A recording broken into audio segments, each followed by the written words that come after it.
Hello, myself Srinivas, Mathematics Lecturer, Ignite Junior College. Today we will discuss about the topic how to get good marks in IP examination.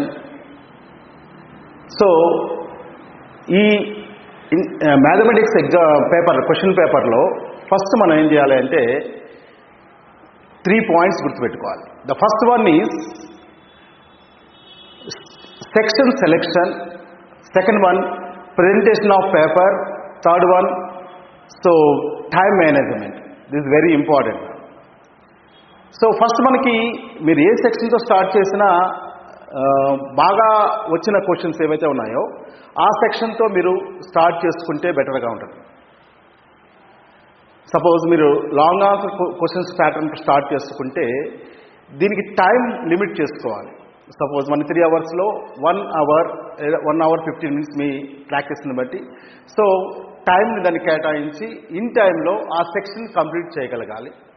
అలాగే section B short answers అవ్వచ్చు, అలాగే very short answers pattern కూడా.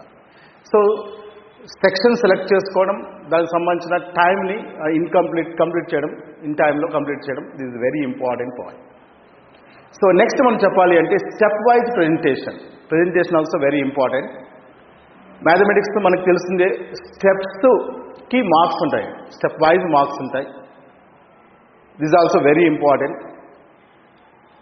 Suppose మీకు question మొత్తం రాకపోయినా కొన్ని steps పర్ఫెక్ట్గా రాయగలిగినా కూడా మార్క్స్ మ్యాక్సిమం మార్క్స్ స్టెప్ వైజ్గా మార్క్స్ పడడానికి ఛాన్సెస్ అయితే ఎక్కువ ఉంటాయి.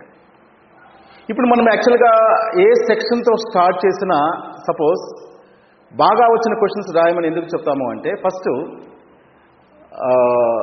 క్యాలిక్యులేషన్స్ లేని క్వశ్చన్స్ కానీ ఏమైనా స్టార్ట్ చేస్తే సపోజ్ మనం ఫస్ట్ ఇయర్ మ్యాథ్స్ 1B పేపర్లో స్ట్రైట్ లైన్స్ టాపిక్ ఉంది, అలాగే 2Bలో మనకి circles topic.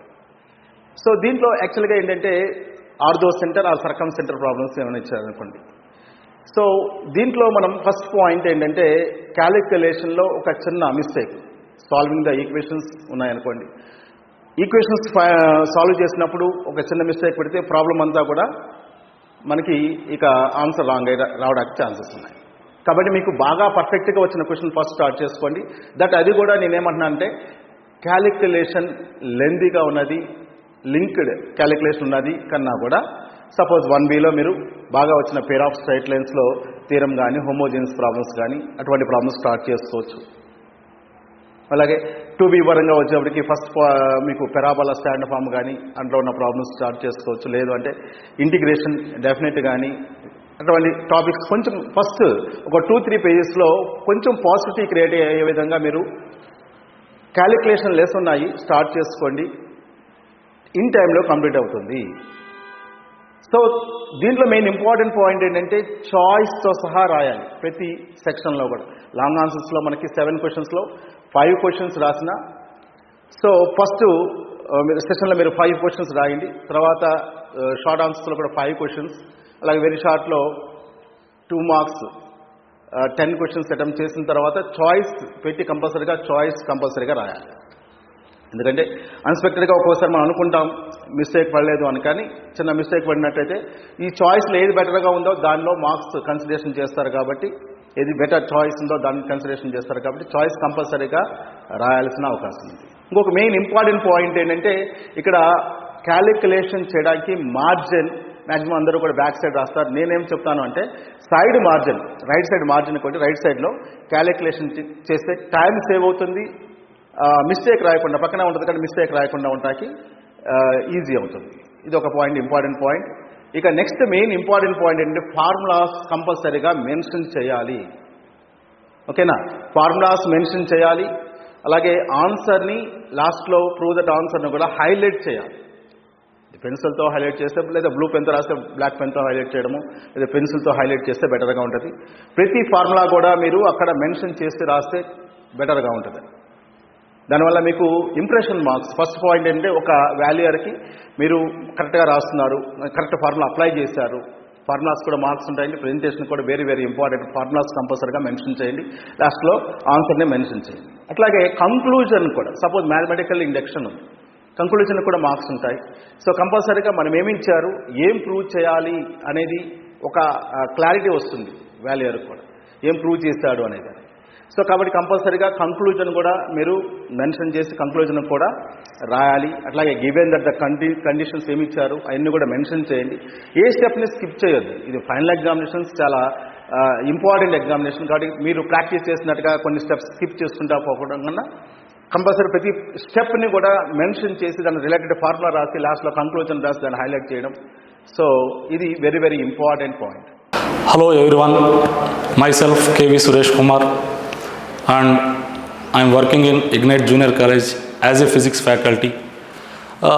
Now I am going to give some tips towards who are appearing Telangana Board of Intermediate Examination.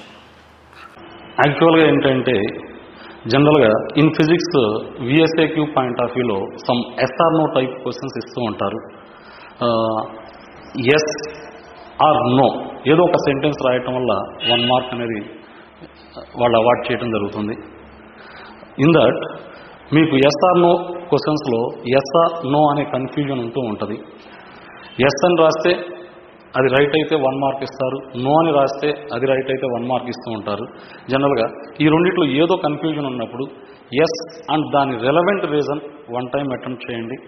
And some other ప్లేస్లో ఇమ్మీడియట్గా కాకుండా some other ప్లేస్లో మళ్ళీ no and దాని రెలవెంట్ రీజన్ అటెంప్ట్ చేయండి. మేబీ ఎస్ కరెక్ట్ అయితే 1 mark మీకు award చేసేస్తారు, ఆ రీజన్ కూడా కరెక్ట్ అయితే 2 మార్క్స్ అవార్డ్ చేయొచ్చు. ఆర్ ఎల్స్ అది రాంగ్ అయితే నో మేబీ కరెక్ట్ అయింది అనుకోండి, నోకైనా 1 మార్క్ రావడానికి ఛాన్సెస్ ఉంటాయి. సో ఇది లాట్ ఆఫ్ కన్ఫ్యూజన్ ఉన్నప్పుడు ఎస్ ఆర్ నో అనేది క్లారిటీ లేనప్పుడు ఈ ఆప్షన్ని చూజ్ చేసుకోండి. ఒకటి టిప్ ఏంటంటే ప్రాబ్లమ్స్ అటెంప్ట్ చేసేటప్పుడు సైకలాజికల్గా ఫిజిక్స్ పాయింట్ ఆఫ్ వ్యూలో majority of students they feel some difficulty. So దీన్ని మనం ఎలా కరెక్ట్ చేసుకోవచ్చు అంటే ఫస్ట్ ప్రాబ్లమ్ని కొంచెం కేర్ఫుల్గా చదవండి. చదివిన తర్వాత ఈవెన్ మీరు ప్రాబ్లం చేయలేకపోయినా లాస్ట్ ఆప్షన్స్లో you are unable to attend the problem అని క్లారిటీ వచ్చిన తర్వాత మీరేం చేస్తారు అంటే ఫస్ట్ ఐడెంటిఫై ద లెసన్. ఆ లెసన్ లెసన్ ఐడెంటిఫై చేయండి. Means that question belongs to which lesson అది ఐడెంటిఫై చేయండి. Then after write some of the formulas related to that given question from that lesson. So maybe మీరు ఆ problem leave చేసే పొజిషన్స్లో total marks loss అవుతారు కాబట్టి at last option ఏంటి అంటే at least మీకు రిలవెంట్ ఫార్ములా రాయటం వల్ల 1 మార్క్ వచ్చే ఛాన్సెస్ ఉంటాయి. ఇది ఒక ఆప్షను, దీన్ని కంపల్సరీ ఫాలో అవ్వండి. ఏ కండిషన్ నెక్స్ట్ కంపల్సరీ ఏ క్వశ్చన్ అయినా అటెంప్ట్ చేసేటప్పుడు స్టేట్మెంట్ అండ్ డయాగ్రామ్స్ కేర్ఫుల్గా అటెంప్ట్ చేయండి. ఎందుకంటే స్టేట్మెంట్లో సింపుల్ మిస్టేక్ చేసిన, డయాగ్రామ్లో సింపుల్ మిస్టేక్ చేసిన 1 మార్క్ లాస్ అవడానికి ఛాన్సెస్ ఉంటాయి. నెక్స్ట్ జనరల్గా ఏదర్ ఫస్ట్ ఇయర్ ఫిజిక్స్ కానీ సెకండ్ ఇయర్ ఫిజిక్స్లో కానీ some of like confused type of questions in first year తీసుకుంటే like orbital velocity and escape velocity ఈ టైప్ ఆఫ్ క్వశ్చన్స్ ఉండొచ్చు. అండ్ లైక్ సెకండ్ ఇయర్ తీసుకుంటే intensity of electric field along the axial line and intensity of electric field along the equatorial line such type of questions ఉంటాయి. ఈ 2 questions అందరూ నేర్చుకుంటారు, కానీ escape velocity ఇస్తే orbital velocity రాసి వస్తారు, ఆర్బిటాల్ వెలాసిటీ ఇస్తే ఎస్కేప్ వెలాసిటీ రాస్తారు. అలానే సెకండ్ ఇయర్లో కూడా along the axial line related question answer చేయమంటే ఈక్వటోరియల్ లైన్ రాసి వస్తారు, అండ్ ఈక్వటోరియల్ లైన్ ఇస్తే యాక్సియల్ లైన్ రాసి వస్తారు. సో ఈ కన్ఫ్యూజన్లో మీరు రైట్ రాశారా రాంగ్ రాశారా క్లారిటీ ఉండదు కాబట్టి 2 క్వశ్చన్స్ మీకు తెలిసే ఉంటాయి, 2 ఆన్సర్స్ మీకు తెలిసే ఉంటాయి. బట్ మీరు రైటా రాంగ్ అనేది క్లారిటీ ఉండదు కాబట్టి ఏమన్నా కన్ఫ్యూజన్ ఉంటే ఈ 2 ఆన్సర్స్ 2 టైమ్స్ అటెంప్ట్ చేయండి. ఫస్ట్ క్వశ్చన్ నెంబర్ వేయండి, మీకు తెలిసిన ఒక ఆన్సర్ మీరు ఏదైతే అనుకున్నారో ఆన్సర్ రాయండి, తర్వాత కొంత గ్యాప్ ఉంచండి అండ్ సెకండ్ ఆన్సర్ మళ్ళీ అటెంప్ట్ చేయండి. సో దీనివల్ల అడ్వాంటేజ్ ఏంటి అంటే మీరు కన్ఫ్యూజ్ అయ్యి ఆపోజిట్ ఆన్సర్ రాయటం వల్ల టోటల్ 4 మార్క్స్ లాస్ అవుతారు. ఇన్స్టెడ్ ఆఫ్ దట్ ఇలా 2 టైమ్స్ అటెంప్ట్ చేయడం వల్ల రైట్ అయిన దానికి మార్క్స్ అవార్డ్ చేస్తారు, రాంగ్ అయింది స్ట్రైక్ ఆఫ్ చేస్తారు. Next and for getting the maximum marks compulsory out of 8 short answers రాయండి. చాయిస్ కదా 6 రాస్తున్నామని రిమైనింగ్ 2 అనేది అవసరం లేదని వదిలేయకండి. ఎందుకంటే మీరు మిస్టేక్ చేస్తున్నారో లేదో మీకు తెలియదు కదా, బయటకు వచ్చిన తర్వాత రియలైజ్ అయితే మార్క్స్ ఏమి రావు. So that you must write all 8 short answers who are trying to get maximum marks, and as well as all 3 long answers also. 3 long answers కూడా కంపల్సరీ అటెంప్ట్ చేయండి. అండ్ లాంగ్ ఆన్సర్స్ అటెంప్ట్ చేసేటప్పుడు compulsory ఒక B bit ఉంటుంది, అడిషనల్గా add on problem ఉంటుంది. Add on problem కూడా compulsory ఆ formula క్లియర్గా సబ్స్టిట్యూట్ చేయండి. ఫార్ములా సబ్స్టిట్యూట్ చేసిన తర్వాత ఫాలోడ్ బై ఫైనల్ ఆన్సర్కి కంపల్సరీ యూనిట్స్ మెన్షన్ చేయండి. I am Anil, working as a chemistry faculty in Ignite Junior College. Today I am here to share about some important tricks and tips about upcoming intermediate examinations. So all we are aware of the particular which are going to be held from 25th of this month. మనకి 3 section wise questions ఉంటాయి. Section 1, section 2, section 3 అని చెప్పి. Problem అంటే ఏంటంటే students ఎక్కడ mistake చేస్తూ ఉన్నారు. Section 1లో వెరీ షార్ట్ ఆన్సర్ క్వశ్చన్స్ అని ఉంటాయండి. అవి ఒక 10 క్వశ్చన్స్ ఇవ్వడం జరుగుతుంది. ప్రతి క్వశ్చన్కు 2 మార్క్స్ ఉంటాయి. 10 to 20 మార్క్స్. అంటే ఒక బాగా చదివే పిల్లవాడు లేదా ఒక serious aspirant, so who is seeking to get 60/60 in all particular subjects, డెఫినెట్గా సెక్షన్ 1 అనేది ఇంపార్టెంట్ రోల్ ప్లే చేస్తుందని మనం గమనించాలి. Why? Because you know that, so we are all aware of the particular, so there is no choice from section 1 questions because all questions are need to attempt. That's why questions అంటే మనకేదో కొత్తగా తెలియనివి, సంవత్సరం అంతా చదువుకున్నా మనకి ఎప్పుడు తారసపడనివి అయితే ఏమి ఉండవండి. జాగ్రత్తగా చూసుకోవాలి. అంటే నేనేమంటానంటే అక్కడ మార్క్స్ పోకుండా ఉండడం కోసం ఒక్కసారి మన తెలుగు ఎన్సీఆర్టీ టెక్స్ట్ బుక్స్ ఉన్నాయి.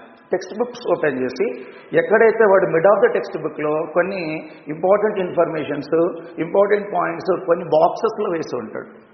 అది గమనించి కంపల్సరీగా వాటిని ఒకసారి తరువుగా ప్రిపేర్ అవుతే కంపల్సరీగా మనం ఎక్కడ mid of the text book నుంచి క్వశ్చన్ ఇచ్చినప్పటికీ కూడా మనం దాని ఆన్సర్ ఈజీగా అటెండ్ చేసేటువంటి అవకాశం ఉంటుందని చెప్పి నా ఉద్దేశం. దాన్ని ఒకసారి మీరు గట్టిగా మనసులో పెట్టుకొని దాని మీద కొంచెం వర్కౌట్ చేయాలి. నాట్ ఓన్లీ కెమిస్ట్రీ అండి, రిగార్డింగ్ ఎనీ సబ్జెక్టు మనకి ఎన్సీఆర్టీ బుక్స్ అందుబాటులో ఉంటాయి కాబట్టి ఏ సబ్జెక్ట్ అయినా కూడా మీరు టెక్స్ట్ బుక్ ఓపెన్ చేసి చాప్టర్ వైజ్గా ఎక్కడైతే మనకి ఇంపార్టెంట్ మ్యాటర్స్ ఇస్తూ ఉన్నారు, ఎక్కడైతే మనకు బాక్సెస్ వేస్తున్నారు దాన్ని గమనించాలి అనేటువంటి ఒక్క చిన్న పాయింట్ గుర్తుపెట్టుకోవాలని చెప్పి నా ఉద్దేశం. అండ్ మోరోవర్ ఇంకోటి ఏంటంటే చాలామంది పిల్లల్ని మేము గమనిస్తూ ఉన్నది పేపర్ కరెక్షన్ చేసేటప్పుడు అది చూస్తూ ఉంటాం కాబట్టి ఇంటర్నల్గా మనం కాలేజెస్లో హాఫ్ ఇయర్లీ ఎగ్జామ్స్ అని, ప్రీ ఫైనల్ ఎగ్జామ్స్ అని పెడుతూ ఉంటాం. గమనించేది ఏంటంటే సపోజ్ 10 వెరీ షార్ట్ ఆన్సర్స్ ఉన్నాయి. ఒక పిల్లగాడు 6 రాస్తాడు, రాసి ఒక 2 మళ్ళీ ఒక షార్ట్ ఆన్సర్స్ అని చెప్పినాక మళ్ళీ మధ్యలో ఎక్కడో రాస్తాడు, మళ్ళీ ఇంకొక 2 లాంగ్ ఆన్సర్ అన్ని లాస్ట్లో రాస్తాడు. అదేంటంటే సరిగ్గా అపీరెన్స్ అలా రాయడం కరెక్ట్ కాదు. ఒకసారి నేనేమంటానంటే సపోజ్ క్వశ్చన్ పేపర్ ఒకసారి తరువుగా చదవండి before you start writing the answers. So you are feeling very happy that so I'm so very aware of the particular all long answer questions, then you need to start long answer questions. Why need to go for short answer and very short answer even though if you don't know well? Whatever you know well, that only we need to start. Suppose you are perfect in long answer section, then we need to start that long answer only. Without doing any mistake, you can write the answer. Okay, maximum answer షీట్లో corrections ఉండకుండా, స్ట్రైకింగ్స్ ఉండకుండా చూసుకోండి. నేను చెప్పే పదే matter ఏంటంటే question ప్రాపర్గా చదవండి. ఫర్ ఎగ్జాంపుల్ చిన్న క్వశ్చన్ ఉందండి, కమింగ్ టు సపోజ్ ఒక ఆర్గానిక్ కెమిస్ట్రీ గురించి మాట్లాడుకుంటే ఎగ్జామ్ పేపర్లో వాట్ ఈస్ గెటర్మ్యాన్ రియాక్షన్ అన్న క్వశ్చన్ ఇచ్చాడు. ఇంకోటి మనకు గెటర్మ్యాన్ కోచ్ రియాక్షన్ అని. అసలు గెటర్మ్యాన్ కోచ్ అడుగుతున్నాడా, గెటర్మ్యాన్ అడుగుతున్నాడా సరిగ్గా చూసుకోవాలి. దానికి దీనికి చాలా తేడా ఉంది. అంటే నేను టెన్షన్ పడ్డాను, టెన్షన్లో సరిగ్గా చదవలేకపోయాను, దాన్ని సరిగ్గా అటెండ్ చేయలేకపోయాను, ఎందుకు అంత అవసరం లేదు. ఎందుకంటే అంతకంటే మనము ఇబ్బందికరంగా ఉన్నటువంటి ఆబ్జెక్టివ్ ఎగ్జామ్స్ రాయబోతున్నాం, వాళ్ళందరికీ దానికంతా మనం ట్రైన్ అప్ అయ్యాం. కాబట్టి ఐపీ అనేది ఈజీ అని నేను చెప్పాను, కానీ ఒక ప్లాన్డ్గా రాసుకొని ప్రాపర్గా రాసుకుంటే డిస్క్రిప్టివ్ ఎగ్జామ్ కాబట్టి కొంచెం ఏమంటే ఎక్కువ మ్యాటర్ మనం గ్యాదర్ చేసి అక్కడ మనం ప్రజెంట్ చేయాల్సి ఉంటుంది. సో వే ఆఫ్ ప్రజెంటేషన్ అనేది క్వశ్చన్ పేపర్లో నీట్ అండ్ క్లీన్గా ఉండేట్టు చూసుకోండి. ఎక్కడ స్ట్రైకింగ్స్ లేకుండా, సో స్క్రూటినైజర్కి, పేపర్ వాల్యుయేటర్కి మనం ఎక్కడ దొరకకుండా మంచిగా రాశాడు, ఎలాంటి మిస్టేక్స్ లేవు అనేటువంటి ఇన్ఫర్మేషన్ తనకు చేరాలి. అలాంటప్పుడు హ్యాపీగా మనకు ఫుల్ మార్క్స్ వేసేటువంటి అవకాశం ఉంది. నేను ఎప్పుడు చెప్పేది ఏంటంటే అన్ని వెరీ షార్ట్ ఆన్సర్ ఒక ప్లేస్లోనే రాయండి. మీరు ఏదైనా స్టార్ట్ చేసుకోండి, ఇబ్బంది లేదు. కొంతమంది షార్ట్ ఆన్సర్ స్టార్ట్ చేస్తారు, కొంతమంది లాంగ్ ఆన్సర్స్, కొంతమంది వెరీ షార్ట్ ఆన్సర్ స్టార్ట్ చేస్తారు. అది మీ ఇష్టం, నేనేం చెప్పను. 100% మీరు ఏదో ఒకటి స్టార్ట్ చేసుకోండి. బట్ మీకు ఏ సెక్షన్లో అయితే మంచిగా అన్ని క్వశ్చన్స్ వస్తాయి, నాకు ఆన్సర్స్ రాయగలను, ఎలాంటి మిస్టేక్ దొరకకుండా అని అనుకుంటారో దాన్ని మాత్రం ప్రాపర్గా మీరు ఎగ్జామ్ పేపర్లో ప్రజెంటేషన్ చేస్తే 100% మనం అనుకున్నటువంటి బై ద బై మార్క్స్ వచ్చేటువంటి అవకాశం ఉంది. సో ఎలాంటి టెన్షన్ పడమకండి. అండ్ మోర్ ఓవర్ ఇంకోటి ఏంటంటే కంపల్సరీగా మై సిన్సియర్ రిక్వెస్ట్, మీ పేరెంట్ని ఎవరో ఒకరిని వెళ్ళి 1 day బిఫోర్ ఎగ్జామ్స్ మీకు అలకేట్ అయినటువంటి సెంటర్ని ఒకసారి విజిట్ అవ్వమని చెప్పండి. దాన్ని బట్టి మనకి కొన్ని చోట్ల ఏంటంటే చెప్పాను కదా, కాలేజ్ నేమ్స్ ఏమున్నప్పటికీ సెంటర్ కోడ్స్ ఇబ్బంది పెడుతూ ఉంటాయి. ఇదే కాలేజ్ కదా మాకు తెలుసు, మేము ఎప్పుడు ఇక్కడే తిరుగుతూ ఉంటాం అనేటువంటి మన అవగాహన మనకు ఉంటుంది. బట్ అది నెక్ ఆఫ్ ది మూమెంట్లో మళ్ళీ ఆ టెన్షన్ తీసుకొని మనం సరిగా చదవాలి, మన టెన్షన్ పడి ఎగ్జామ్ సరిగా రాయలేక అదంతా వద్దు. కాబట్టి 1 day ముందు పేరెంట్స్ని వెళ్ళమని చెప్పి ఫస్ట్ కంపల్సరీగా మీరు ప్రెజర్ చేసి వెళ్ళమని చెప్పండి. కూల్గా ఎగ్జామ్ రాయండి, ఎలాంటి టెన్షన్ పడమాకండి. ఏదైనా ఎగ్జామ్ పేపర్లో తప్పులు ఏదన్నా ఉన్నా కూడా ఏదన్నా వెంటనే అక్కడ ఉన్నటువంటి ఇన్విజిలేటర్కి చెప్పండి, సార్ మీకు ఏదైనా హెల్ప్ చేస్తారు. ఫలితంగా మీకు ఎలాంటి టెన్షన్స్ లేకుండా, ఎలాంటి ఇబ్బందులు లేకుండా ఎగ్జామ్ సాఫీగా సాగిపోతుంది. స్కోర్ చేయడం అని అంత పెద్ద కష్టమైన పని కాదు. ఒక ప్రాపర్ వేలో ప్లానింగ్గా ఆలోచించి కంపల్సరీగా మీరు ఎగ్జామ్స్ మంచిగా రాయాలని ఆశిస్తున్నాం. కాబట్టి all aspirants for intermediate examinations who are going to write from 25th of this month, I wish you all the best. Okay, thank you.